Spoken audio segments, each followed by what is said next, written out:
चलिए, so as you can see we'll start new chapter nuclei. ठीक है, तो न्यूक्लियस से आज हम शुरुआत करेंगे अपने नए चैप्टर की। इस चैप्टर में शुरू में जो कुछ बेसिक चीजें हैं आज हम उसकी डिस्कशन कर लेते हैं।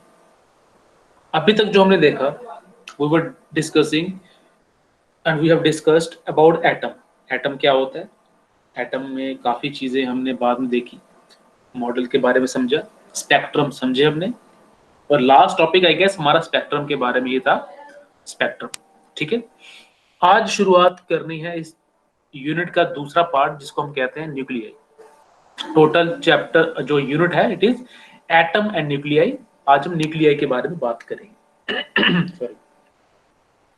सो वी नो कि जो रदरफोर्ड था he established that central core exists in every atom। उसने ये बता दिया था कि हर एक एटम में एक सेंट्रल कोर होता है और उस सेंट्रल कोर में ही सारा का सारा पॉजिटिव चार्ज है, ये उसने बताया। और 99% और 1998 कुछ अप्रोक्सीमेटली इतना जो स्पेस है एटम में वो बिल्कुल एम्प्टी है। This was explained by Rutherford on the basis of his experiment, जिसको हम कहते हैं gold foil experiment, alpha scattering experiment. और उसने जो सेंट्रल कोर, जो सिर्फ कहते हैं कि अप्रोक्सीमेटली 1% स्पेस जिसने घेरी थी, उस सेंट्रल कोर को नाम दिया गया था न्यूक्लियस। ठीक है, so in this chapter we will study about the constituents of nucleus, how they held together. Then हम आगे प्रोसीड करेंगे इसके साथ the terms which are related to this chapter nuclei, nucleus के साथ जो टर्म्स रिलेटेड है उसके बारे में बात करेंगे। और फाइनली जब न्यूक्लियस को हम अंडरस्टैंड कर लेंगे then we will discuss about the radioactive phenomena like nuclear fusion and fission, फिर इसके बारे में हम डिस्कशन करेंगे। So let us start with the composition of nucleus. So nucleus of every atom contains, not every but most of the atoms contain protons and neutrons। हर एक nucleus में, again हर एक बोल रहा हूं, सारे नहीं, मैक्सिमम में प्रोटॉन और न्यूट्रॉन होते हैं। प्रोटॉन्स को पॉजिटिवली चार्ज बोला जाता है, whereas neutrons are chargeless bodies. अब देखो, अगर मैं इलेक्ट्रॉन और प्रोटॉन की बात करूं, दीज न्यूक्लियस कैन बी, ये जो न्यूक्लियॉन्स है इसको हम पकड़ के रख सकते हैं बिकॉज इनमें एक फोर्स ऑफ अट्रैक्शन होगी पॉजिटिव और नेगेटिव में। बट सोचने वाली बात ये है कि what type of forces are used to bind the chargeless and charge body.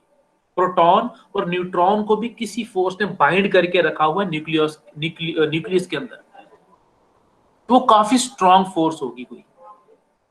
ठीक है, वो इतनी स्ट्रॉन्ग फोर्स होगी कि वो कूलम फोर्स ऑफ रिपल्शन को भी ओवरकम कर रही है। क्योंकि अगर मैं आपको बताऊं कि ऐसे ही अगर एक एग्जांपल ले लें कि फॉर एग्जांपल मैं अगर न्यूक्लियस यहाँ पे ड्रॉ कर देता हूं, कहाँ गया हमारा बोर्ड,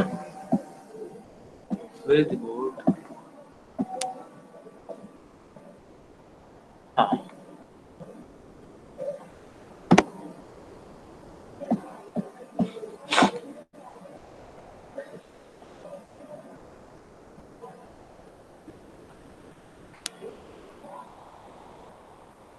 क्या बोर्ड आपको विजिबल है?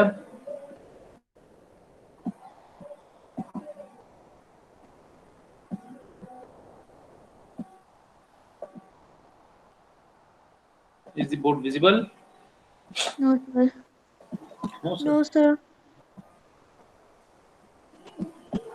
मुझे प्रेजेंट करना पड़ेगा।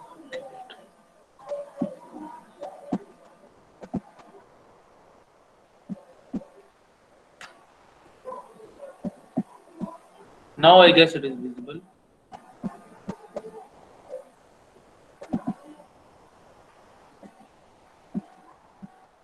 Right? नहीं, Yes, sir. अब विजिबल है। चलिए, हाँ देखिए, तो मैं आपको बता रहा था कि फॉर एग्जांपल ये एक एटम मान लें, दिस इज द एटम। ठीक है, एक एटम है और एटम के बीच में है न्यूक्लियस, एक सेंट्रल कोर, ये छोटा सा होगा core. This is the central core, let me draw the central core, ये हो गया सेंट्रल कोर छोटा सा। अब इसी सेंट्रल कोर में क्या क्या है, इसी में सारा का सारा पॉजिटिव और इसी में सारा का सारा नेगेटिव एग्जिस्ट कर रहा है। Whole positive and whole negative charge is here centre में, यहीं पे, इधर लिखते हैं यहीं पे प्रोटॉन्स, यहीं पे न्यूट्रॉन्स, सारे के सारे यहीं पर है। और अगर किसी एटम के न्यूक्लियस में 10 प्रोटॉन है और मान लो 10 ही न्यूट्रॉन है, अब सोचने वाली बात यह है कि प्रोटॉन भी वहीं पर है, तो एक प्रोटॉन दूसरे प्रोटॉन को रिपेल कर रहा होता है। One proton is repelling other proton because of the electrostatic force of repulsion. Coulomb force लगती है, पॉजिटिव पॉजिटिव रिपेल करते हैं, बट उस रिपल्शन के बावजूद वो न्यूक्लियस से बाहर नहीं निकल रहे, वो फिर भी न्यूट्रॉन के साथ जुड़ के न्यूक्लियस के अंदर रह रहे हैं। तो इसका मतलब ये है कि ये जो फोर्स है ये कूलम फोर्स से भी बड़ी ज्यादा स्ट्रॉन्ग फोर्स है, जो न्यूक्लियॉन्स को, प्रोटॉन्स को, न्यूट्रॉन्स को उसी जगह बांध के रखी हुई है। ठीक है, इसी के बारे में हम बात कर रहे हैं। ओके, अब ये जो न्यूक्लियस था ये it was discovered by Rutherford, ये हम सबको पता है, और अल्फा स्कैटरिंग में मिला और ये भी पता लग गया बड़ा छोटा होता है। अब ये न्यूट्रॉन के बारे में कैसे पता लगा, न्यूट्रॉन की डिस्कवरी कैसे होती है, तो इसके बारे में थोड़ा सा मैं आपको समझा देता हूं कि डिस्कवरी ऑफ न्यूट्रॉन कैसे होती है, क्योंकि हम आज कंपोजिशन ऑफ न्यूक्लियस के बारे में पढ़ रहे हैं। देखो इलेक्ट्रॉन हमें लग चुके थे पता, प्रोटॉन भी लग चुके थे पता, तो वो रेज, एनोड रे और कैथोड रे वाला एक्सपेरिमेंट से इलेक्ट्रॉन प्रोटॉन के बारे में हमें पता लग चुका था। न्यूट्रॉन्स काफी देर के बाद डिस्कवर हुए। सो जो डिस्कवरी की थी न्यूट्रॉन की, it was discovered by, neutron was discovered by James Chadwick. James Chadwick वो इंसान था जिसने न्यूट्रॉन्स डिस्कवर किए, या सिंपली चैडविक कह सकते हो या जेम्स चैडविक। ठीक है, और नियरली अगर बोले इन 19 में हुआ था ये, इसकी जो वेरिफिकेशन हुई थी, ये उसने पहले हाइपोथेसिस दिया था कि ऐसा होता है, बट जो ये इसकी हाइपोथेसिस जो वेरीफाइड हुई थी ये 1932 में हुई थी, जेम्स चैडविक के, बेसिकली जेम्स चैडविक ने इसकी बात की थी। उससे कैसे पता लगा कि कुछ ऐसा हो सकता है, सो वो हाइड्रोजन के आइसोटोप्स की स्टडी कर रहा था, हाइड्रोजन के आइसोटोप्स की। तो एक अब बेसिक सा आपको इसका सेटअप दिखाता हूँ क्या हुआ होगा। हुआ क्या था बेसिकली, हुआ ये था, मैं डायग्राम के जरिए समझा देता हूँ आपको, थोड़ी सी रफ सी डायग्राम होगी।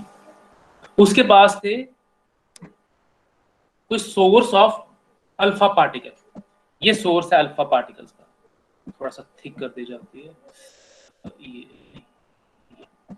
This is source of alpha particle, ये दिखा आपको,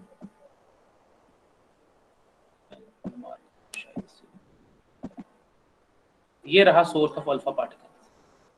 ठीक है, अब इसमें से अल्फा पार्टिकल निकलने हैं, तो जब अल्फा पार्टिकल्स जा रहे हैं अल्फा पार्टिकल्स पर चार्ज कौन सा है, what is the charge on the alpha particles, alpha particles पर पॉजिटिव चार्ज होता है, अल्फा पार्टिकल्स पर पॉजिटिव चार्ज होता है। और रास्ते में इन्होंने रख दिया कोई मटेरियल लाइक कुछ भी कहते हो, इन्होंने जो बेसिकली रखा था वो कुछ वैक्स टाइप मटेरियल रखा हुआ था। सो मटेरियल कोई होगा यहाँ पे, वो मटेरियल रख दिया यहाँ पे मटेरियल। अब जब अल्फा पार्टिकल इसमें से निकलते हैं ना, कुछ यहां से निकलता है, कुछ पार्टिकल्स, कुछ रेडिएशन, कुछ ना कुछ यहां से निकलती जरूर थी, निकल रही है। अब ये क्या है, इसको टेस्ट किया जाने लगा। हो सकता है ये अल्फा पार्टिकल्स ही होते हैं, हो सकता है ये positive charge particles like proton होते, हो सकता है इलेक्ट्रॉन्स होते, ये भी हो सकता था कि इलेक्ट्रोमैग्नेटिक वेव्स होती, कुछ भी पॉसिबिलिटी हो सकती थी। इन्होंने टेस्ट किया जो इसमें से निकल रहा था, इन्होंने यहां पे इलेक्ट्रिक फील्ड अप्लाई की, इलेक्ट्रिक फील्ड। अब अगर इलेक्ट्रिक फील्ड होती, इलेक्ट्रिक फील्ड की प्रॉपर्टी है कि वो अगर पॉजिटिव चार्ज होता उस पर भी इफेक्ट करती है, अगर नेगेटिव चार्ज होता उस पर भी इफेक्ट करती है, as we all know. But ये देखा गया कि ये जो निकल रहा था इसमें से जो पार्टिकल्स निकल रहे थे, इस पर ना ही इलेक्ट्रिक फील्ड को इफेक्ट पड़ा, मतलब ये ना ही पॉजिटिव है ना ही नेगेटिव है।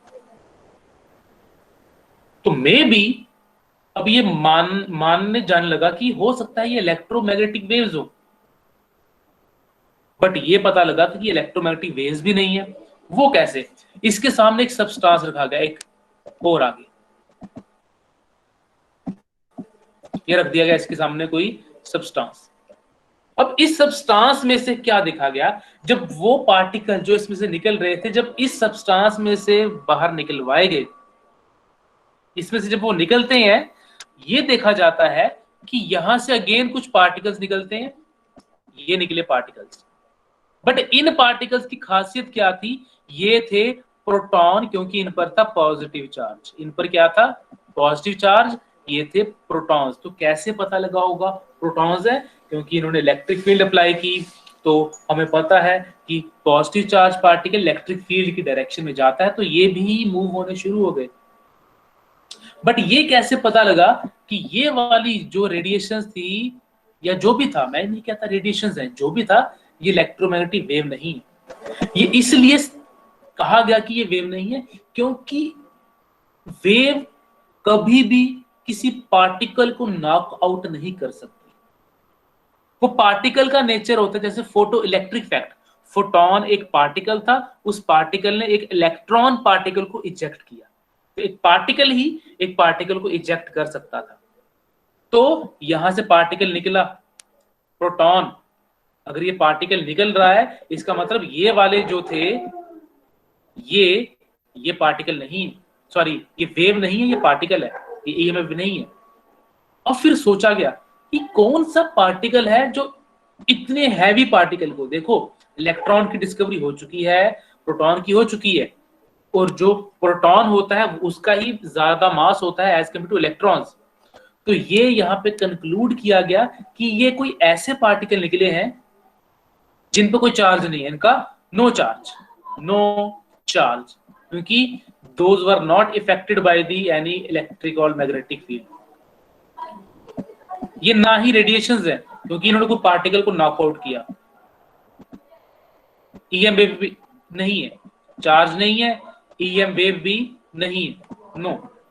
फिर ये क्या है? तो ये बोला गया कि ऐसे पार्टिकल हैं जिनका मास कंपेरेबल टू दी प्रोटॉन है। और आजकल हमें पता भी है कि हम प्रोटॉन और न्यूट्रॉन का मास अप्रोक्सीमेटली सेम लेते हैं, बराबर ही ले लेते हैं ऑलमोस्ट। तो यहीं से डिस्कवरी होती है न्यूट्रॉन की।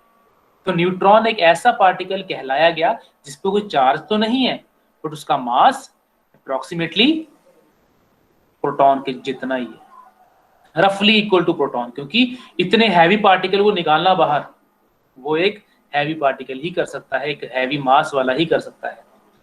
तो ये बता दिया गया कि क्योंकि ज्यादातर स्पेस तो एम्प्टी है, तो ये फिर अगर न्यूट्रॉन निकल रहा है बीच में, फिर ये कहाँ होगा? तो बोला गया जहां पे प्रोटॉन है न्यूक्लियस के अंदर, वहीं पे ये न्यूट्रॉन भी है। तो सारा का सारा जो मास है वो न्यूक्लियस में ही है, जो बेसिकली प्रोटॉन और न्यूट्रॉन की वजह से होता है। आई होप आपको ये समझ में आ गया होगा कि क्या है ये सारा कुछ माजरा, कैसे डिस्कवरी हुई न्यूट्रॉन की। तो let me clear this.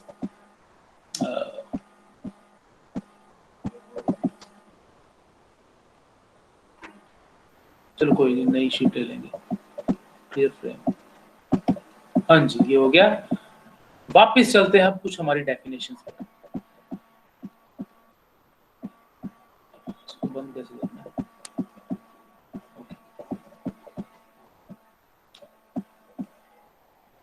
Doubt होगा तो पूछ लेना, यू आर वेलकम। हाँ जी वापस आ गए हम वहां पे। ओके, सो न्यूट्रॉन प्रोटॉन न्यूक्लियस में है, ये हो गया है। इनको पकड़ के रखती हैं short range forces, nuclear forces, जो काफी स्ट्रांग होती हैं। अब बात की जाएगी कुछ डेफिनेशंस की। मैं अगेन व्हाइट बोर्ड ही ले आता हूँ, वहां पे समझाना बेटर समझता हूँ। समझना अच्छे से, ठीक है। कोई डाउट होगा तो बिल्कुल जरूर पूछ लेना। Present tab, one by one छोटे छोटे डेफिनेशन है, आज वही डिस्कस होंगी हमारी। चलिए पहली डेफिनेशन में आपके साथ डिस्कस करने जा रहा हूं, उससे हम बोलेंगे कि एटॉमिक न्यूक्लियस आपको आई होप पता लग गया, उसकी कंपोजिशन पता लग चुकी है। तो वन बाय वन सबसे पहले हम डिस्कस कर लेते हैं जिसको हम कहते हैं एटॉमिक नंबर क्या होता है। One by one atomic number, atomic number. Now atomic number basically definition इसकी क्या होती है? एटॉमिक नंबर होता है नंबर ऑफ प्रोटॉन्स और नंबर ऑफ न्यूट्रॉन्स जितने भी प्रेजेंट है न्यूक्लियस में, that is the atomic number. So atomic number is number of protons plus number of neutrons. Sorry वो मास बोल दी मैंने, number of protons only. Atomic number is number of proton जितने भी present है, ओनली प्रोटॉन। सिंबल होता है atomic number का Z। Z तो मैं लिख देता हूं Z is the symbol of, और ये किसके इक्वल होता है? Number of protons. शॉर्ट में लिखेंगे सारा, ठीक है। तो अगर किसी भी एटम में किसी भी एलिमेंट का अगर उसमें 10 प्रोटॉन है तो उसका एटॉमिक नंबर 10, किसी में 4 प्रोटॉन है उसका एटॉमिक नंबर 4। सो प्रोटॉन्स के अकॉर्डिंग हम बताएंगे किसका एटॉमिक नंबर क्या है। इलेक्ट्रॉन्स से भी बता सकते हैं, बट इलेक्ट्रॉन्स की गारंटी नहीं है कि वो हमेशा बराबर हो, क्योंकि हो सकता है कि किसी भी में इलेक्ट्रॉन इजेक्ट हो जाए, क्योंकि इलेक्ट्रॉन इजीली इजेक्ट हो जाते हैं बाय गिविंग सम एनर्जी। तो अगर न्यूट्रल है तब हम कह सकते हैं कि एटॉमिक नंबर जितने इलेक्ट्रॉन्स उतना एटॉमिक नंबर होगा, बट जरूरी नहीं हर एटम न्यूट्रल हो सकता है किसी ने इलेक्ट्रॉन लूज और गेन भी किए हो सकते हैं। तो पहला हमारा आई होप क्लियर है कि एटॉमिक नंबर क्या होता है। एटॉमिक नंबर होता है number of protons present in the atom. ये थी पहली डेफिनेशन, ठीक है। नेक्स्ट मास नंबर। तो नेक्स्ट हम बात करेंगे मास नंबर की।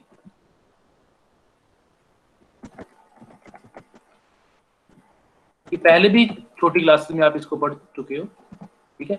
मास नंबर क्या होता है? मास नंबर का सिंबल होता है ए, कैपिटल ए, और basically it is equal to the total number of nucleons. Mass number का symbol A and it is equal to the total number of nucleons. भी न्यूक्लियॉन्स क्या होता है? न्यूक्लियॉन्स वो न्यूक्लियस के जो भी कॉन्स्टिट्यूएंट पार्टिकल्स हैं, न्यूक्लियस के कॉन्स्टिट्यूएंट पार्टिकल्स, उसमें क्या होता है? उसमें आता है protons plus neutrons, E plus N, ठीक है। तो ये फॉर्मूला बन चुका है यहाँ पे। ये फॉर्मूला क्या है? ये फॉर्मूला है atomic mass number A is equals to P plus N, ठीक है। ये फॉर्मूला आपको याद रखना है।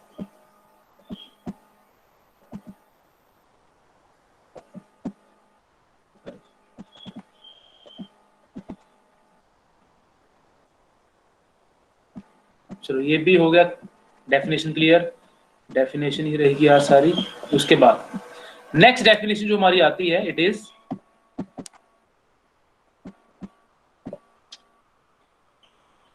Nuclear notation.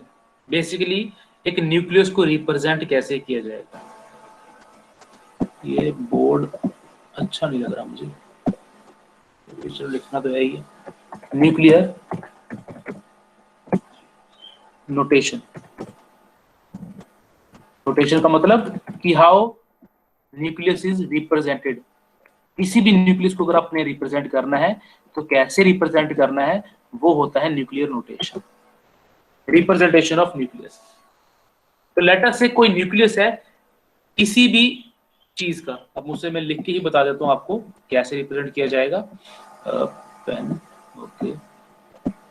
Now see, nucleus is represented by this symbol X Z A, this is the representation of nucleus X Z A. अब यहाँ पे समझाते हैं एक्स क्या है। यहाँ पे जो एक्स है, x is the chemical symbol of any element. X यहाँ पे हाइड्रोजन हो सकता है, एच ऑक्सीजन हो सकता है, ओ कार्बन हो सकता है, सी। सो एक्स इज दी कोई भी element, x is any element, कोई भी एलिमेंट हो सकता है। ठीक है। अब जेड क्या है? जेड मैंने अभी आपको बताया था, ऊपर लिखा भी हुआ है, Z is the atomic number, Z is the atomic number, वो ऑलरेडी आपको पता है। एंड ए है उसका mass number, A is the mass number. तो अगर आपको कोई भी अगर कोई एलिमेंट आपको पता है, तो उसका अगर आपने न्यूक्लियस को रिप्रेजेंट करना है तो कैसे किया जाएगा? जैसे मैं अगर बात करूं कार्बन की, कार्बन का एटॉमिक नंबर 6 है, मास नंबर 12 है, तो कैसे रिप्रेजेंट किया जाएगा? So carbon will be represented as atomic number जो होगा उसका 6 नीचे आएगा, क्योंकि वो Z इज 6, उसमें नंबर ऑफ प्रोटॉन 6 होते हैं, और मास नंबर ऊपर आएगा। This is the representation of nucleus of the carbon. Hydrogen का न्यूक्लियस रिप्रेजेंट करना है तो उसका सिंबल H, X की जगह H आएगा, एटॉमिक नंबर 1, मास नंबर 1। ठीक है। सो ये थी आपकी बेसिक चीजें जो आपको पता होनी चाहिए। अब बात करते हैं about the size of the nucleus. Nucleus का साइज क्या होता है? अब ये कैसे पता लगा न्यूक्लियस के साइज के बारे में? सो ऑलरेडी हमें रदरफोर्ड के एक्सपेरिमेंट से एक चीज हमने डिस्कस की थी, जिसको हम कहते थे अप्रोचिंग डिस्टेंस, कुछ ऐसा नाम दिया था, कि वो डिस्टेंस, जिस डिस्टेंस से न्यूक्लियस वापस आ जाता है, क्या नाम था? याद है किसी को? एनीवन? हमने वो निकाला भी था, वो डिस्टेंस क्या होता है? हाँ जी, वो डिस्टेंस जब वो अल्फा पार्टिकल उसकी तरफ जा रहा है और वापस जहां पे जाके रुक जाता था और वापस आता था, that shortest distance, distance of closest approach बोला जाता था, कि कितना पास कोई अल्फा पार्टिकल उसके जाता है, डिस्टेंस ऑफ क्लोजेस्ट अप्रोच। ठीक है, उसी के बारे में आपको मैं बताने जा रहा हूं। किधर गया? बट वो जो एग्जैक्टली कैलकुलेशन नहीं दी थी रदरफोर्ड ने, रदरफोर्ड ने सिर्फ थोड़ा सा एक्सप्लेन किया था कि इतना हो सकता है और वो इसके इक्वल होगा। छोटा सा उसने एक मैथमेटिकल रिलेशन दे दिया था, उसने बोला था कि इतना हो सकता है अकॉर्डिंग टू दी कैलकुलेशन। ठीक है। तो बट वो अलग अलग में अलग अलग हो सकता है। ऐसा देखा भी जाता है कि किसी किसी केस में जो हमारे पार्टिकल हैं ज्यादा पास तक जा रहे हैं, और किसी किसी केस में थोड़ा दूर से ही वापस आ जाते हैं, ऐसा देखा जा रहा था। मान लो कि अगर हम ले रहे हैं हाइड्रोजन, उसमें देखा गया कि ज्यादा पास तक जा रहा है। हमने ले लिया कार्बन या कोई भी हीलियम लिथियम कोई भी ले लिया, उसमें देखा कि थोड़ा दूर से आ जाता है। इसका मतलब ये था कि जो न्यूक्लियस का साइज है वो भी सबका अलग अलग है, सेम नहीं है। Size of the nucleus is different in different cases, अलग अलग आ रहा था। उससे उसने कंक्लूड किया कि न्यूक्लियस का साइज जो होगा वो किस पे डिपेंड कर रहा है? वो डिपेंड कर रहा है मास नंबर पे। क्योंकि अगर हम देखें हाइड्रोजन और कार्बन में डिफरेंस क्या आता है न्यूक्लियस में, तो न्यूक्लियस में अगर देखेंगे कार्बन में प्रोटॉन और न्यूट्रॉन इंक्रीज हो जाते हैं, बट हाइड्रोजन में जो नंबर ऑफ प्रोटॉन न्यूट्रॉन तो डिपेंड करता है कि है नहीं, वो कम होते हैं। तो प्रोटॉन और न्यूट्रॉन का सम क्या होता है? वो होता है मास नंबर। तो यहां से कंक्लूड किया गया कि न्यूक्लियस का जो साइज है वो डिपेंड करता है मास नंबर पे। तो वही एक रिलेशन छोटा सा आपको याद रखना है। I am going to show you a relation.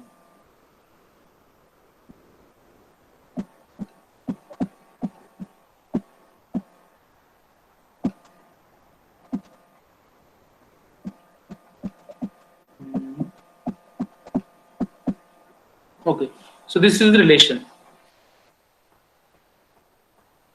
I hope it is on your screen. तो रिलेशन आपको देख गया होगा, ठीक है। तो रिलेशन में सीधा हमें बताया गया कि मान लो जो न्यूक्लियस है उसका स्फीयर है, वो रेडियस r है उसका, तो अगर वो स्फेरिकल है तो उसका जो वॉल्यूम होगा it is 4/3 pi r cube, ठीक है। 4/3 पाई r क्यूब के इक्वल होगा वो।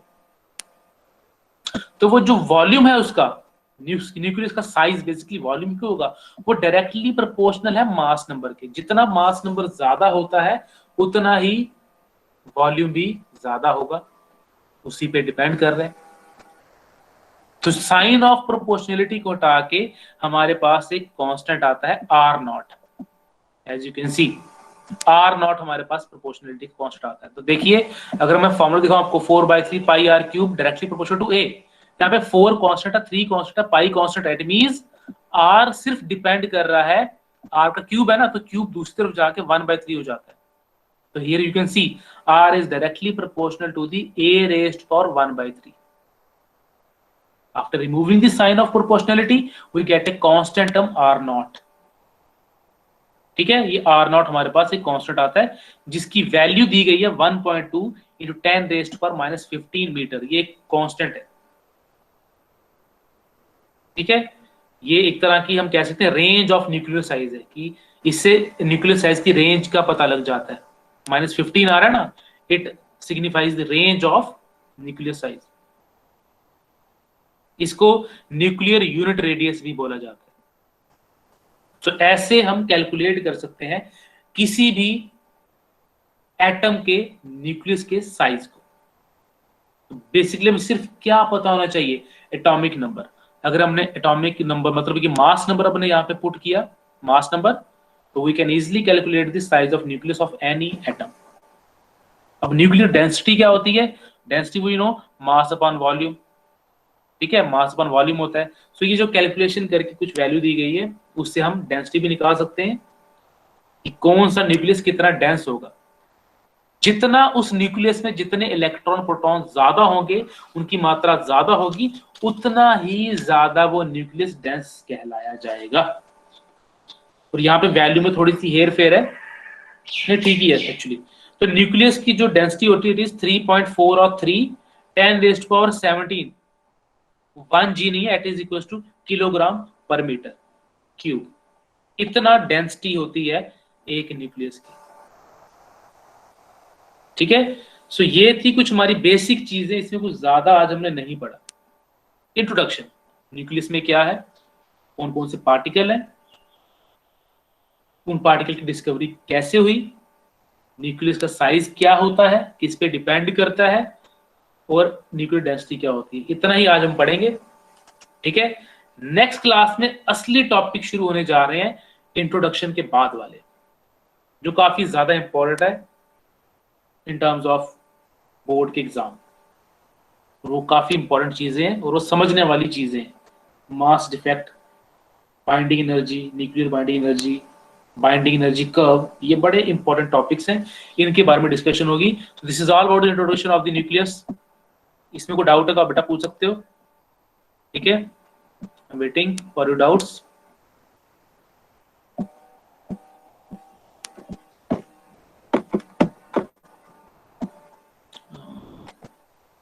Excuse me sir.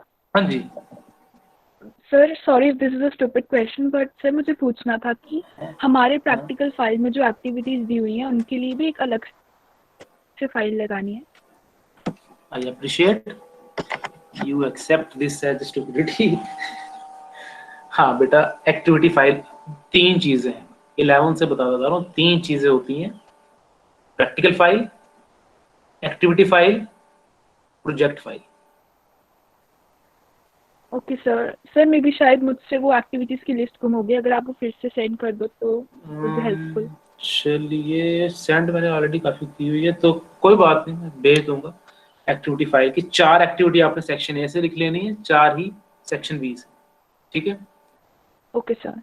और प्रोजेक्ट की लिस्ट भी न्यू वाला लेना बेटा, क्योंकि सिलेबस अपडेट हुआ है।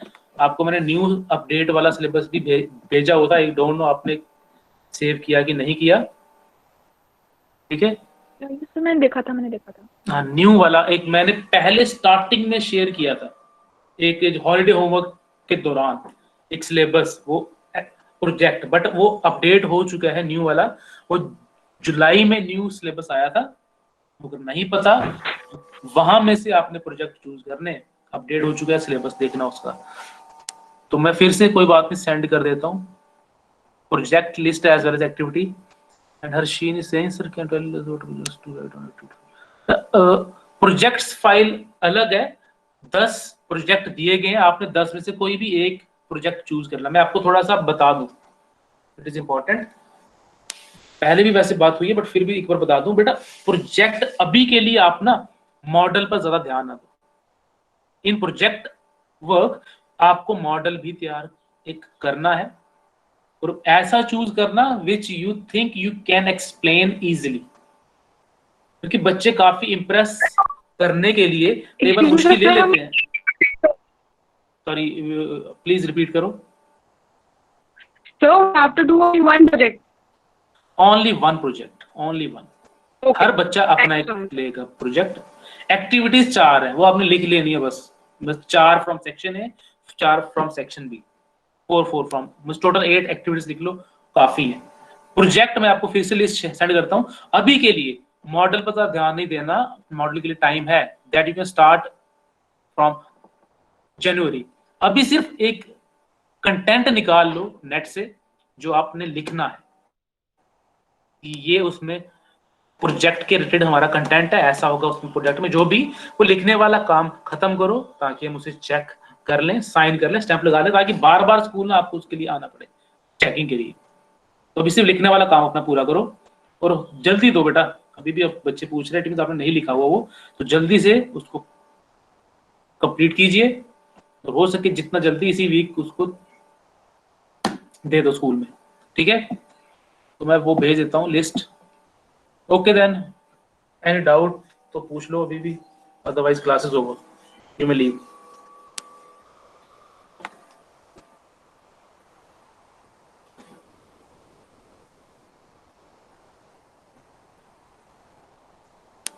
इस क्लास इज ओवर बेटा।